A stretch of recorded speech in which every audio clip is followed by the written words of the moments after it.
Hi, this is Mealtime Dynasty. Please like, share, and subscribe.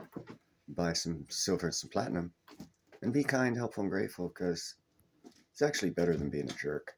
I do a lot of reports on Ethiopia. I've been enthralled with Ethiopia and what they're doing there for decades, and very interesting. This is a report about how they've turned their desert. Because I remember in the 70s and 80s we used to make jokes like, "What's the fastest bird in the world? Ethiopian chicken." I'm sure most of you guys have heard that joke too. It's because Ethiopia turned into a desert and big time famine. That's when Egypt, Somalia, Sudan, all these countries took advantage of Ethiopia. And they made deals and treaties negating Ethiopia because they thought Ethiopia would be nothing. I knew better. Now Ethiopia is becoming something, and all those countries that crapped on them when they were down and out are going to be regretting it. But anyhow, here's the story of how Ethiopia is becoming an African leader economically, environmentally, business wise, and by the government. But anyhow, here's the story. It's kind of cool. Kind of real cool, actually.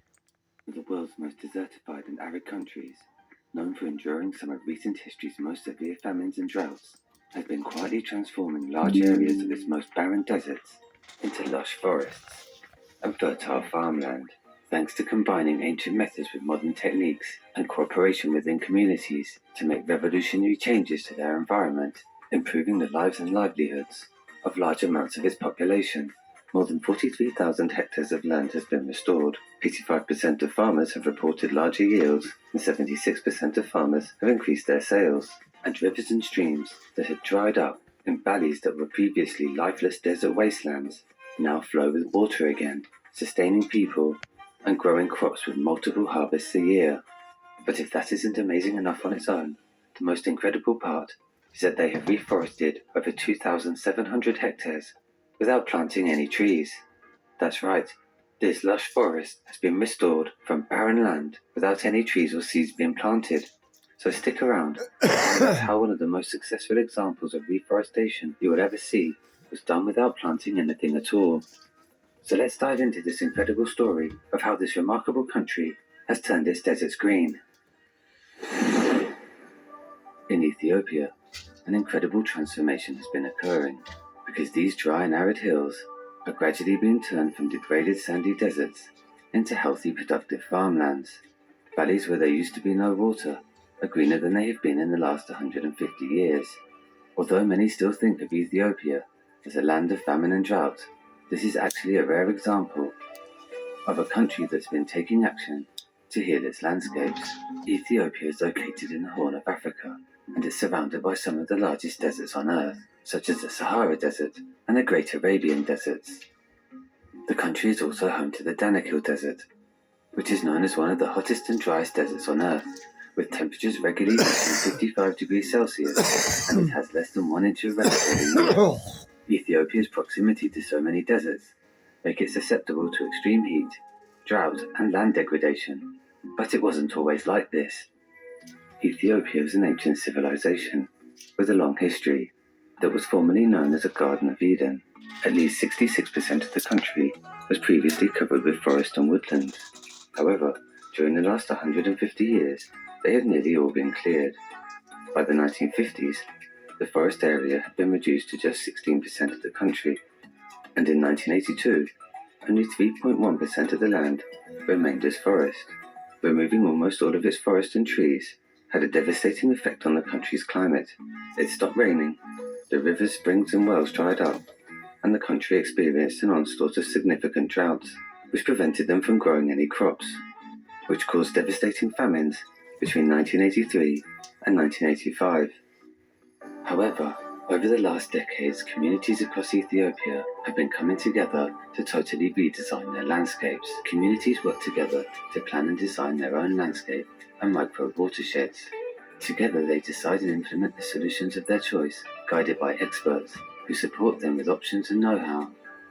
After the community agrees on the strategy that's most beneficial for their area, they all work together, building large-scale structures of different types of water harvesting techniques, which includes terraces,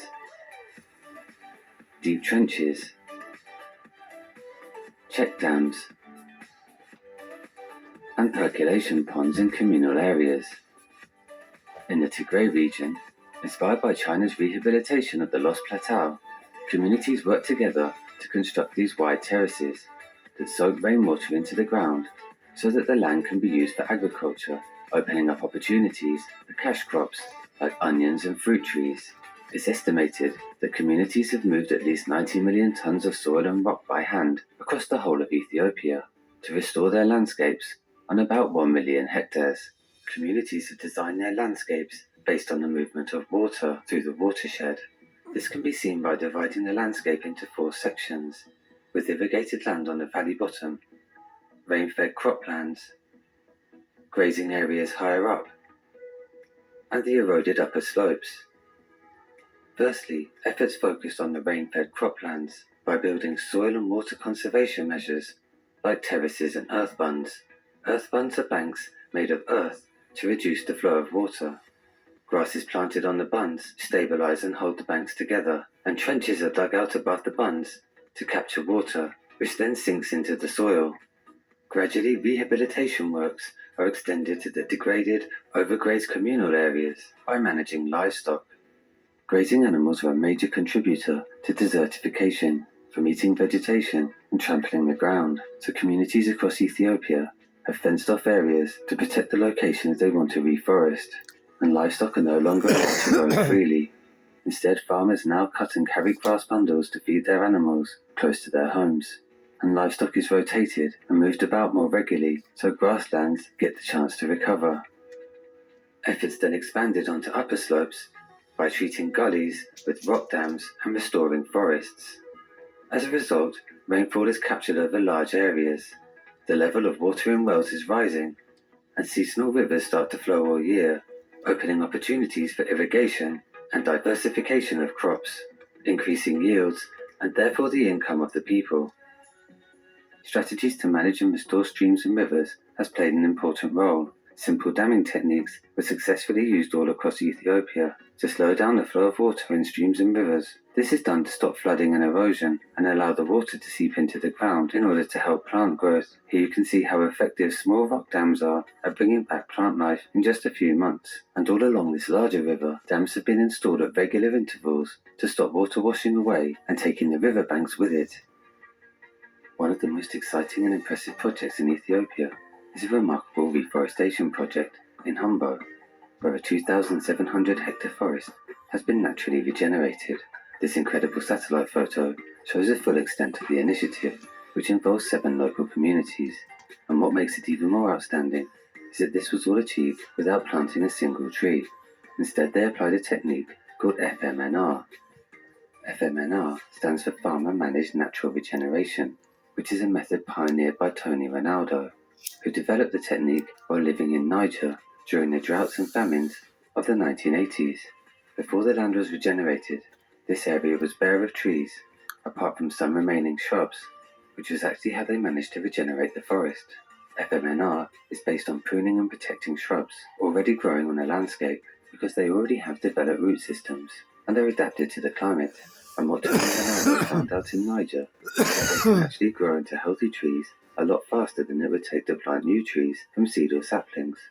So let's hear from Tony himself about exactly how to do it. So what I'm going to do, there's too many stems here for it to become a tree very quickly. And I'm going to reduce some of that competition because what's happening, every tip there is sending a message, feed me. When you reduce that messaging, all of the energy goes to just the selected few stems that you've left.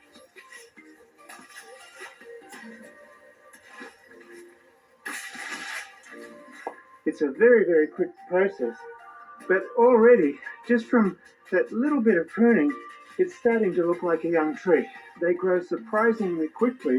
This is only less than 2 meters tall, but there might be 20 or even 30-meter depth of root down there, sending up water and nutrients to support that growth. Clear the grass away first.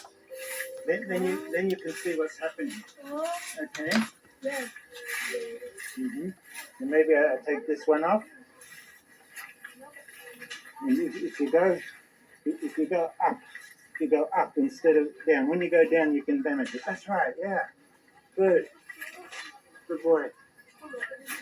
What's wonderful here, when you prune the trees, you get all this leaf litter, and it's cooling the soil. It's retaining the moisture, but it's also a food source for microorganisms and macroorganisms like termites. So you're really kick-starting the whole ecosystem. If you give nature a chance, it will heal itself. That's been very, very exciting. In terms of the water, the springs here had completely dried up. They would only flow immediately after rain. Now, out of 13 springs that have returned, already 6 of them are flowing throughout the year. As a result of all of these measures, many streams and rivers that were dry now have a continuous flow all year, and even in the driest months of the year, there is still an abundant water supply. The solutions to today's complex problems are embarrassingly simple. And when I describe FMNR, it's embarrassingly simple. People are expecting some big scientific explanation and complex machinery and all this kind of thing. It's embarrassingly simple, but I'm not ashamed because it works. It works. And there you go. My secondary love of, after Scotland, obviously, is Ethiopia. Love that place. And glad to see they're doing well and they have restored their country without any help from any other country. The citizens have done it themselves, just like the citizens of Ethiopia got together and self-funded the Gerd River Dam, which is going to make that country great. Beautiful business opportunities to be had in Ethiopia right now, growing, developing Eastern Central African country, worth looking into for investment opportunities. They are a self-funding mega country of the future. You guys have a good day. Bye-bye.